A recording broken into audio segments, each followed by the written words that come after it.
দুর্গাপুর ব্যারেজে জল ছাড়ার পরিমাণ বাড়ল, নিম্ন দামোদরে নামার নিষেধাজ্ঞা। ঝাড়খণ্ড এবং দক্ষিণবঙ্গে টানা বৃষ্টির জেরে জল বাড়ছে দামোদর নদেও।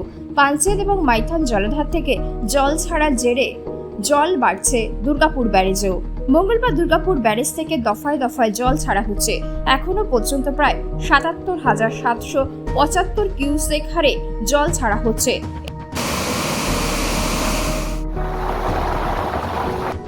এই জল ছাড়ার জেরে এখনো পর্যন্ত প্লাবনের কোনো সম্ভাবনা নেই বা বিপদের কোনো সম্ভাবনা নেই। বৃষ্টির পরিমাণ যদি বাড়ে এবং পাঞ্চেত এবং মাইথন জলাধার থেকে যদি জল ছাড়ার পরিমাণ বৃদ্ধি পায়, তাহলে দুর্গাপুর ব্যারেজ থেকেও জল ছাড়ার পরিমাণ বাড়বে বলে শেষ সূত্রে খবর।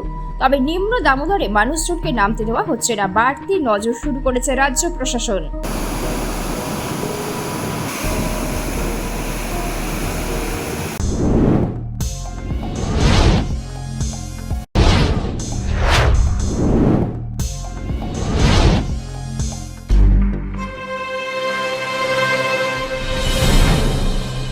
জেলার সমস্যা হোক বা খুশির খবর, শহরের হাহাকার থেকে আপনার ব্যথা, জেলার গর্ব হোক কিংবা জেলার মেধা, গ্রামের অজানা গলি থেকে শহরের ব্যস্ত এলাকা, সব জায়গার খবরের ওপর রয়েছে নিউজ আই 24 ডিজিটালের নজর।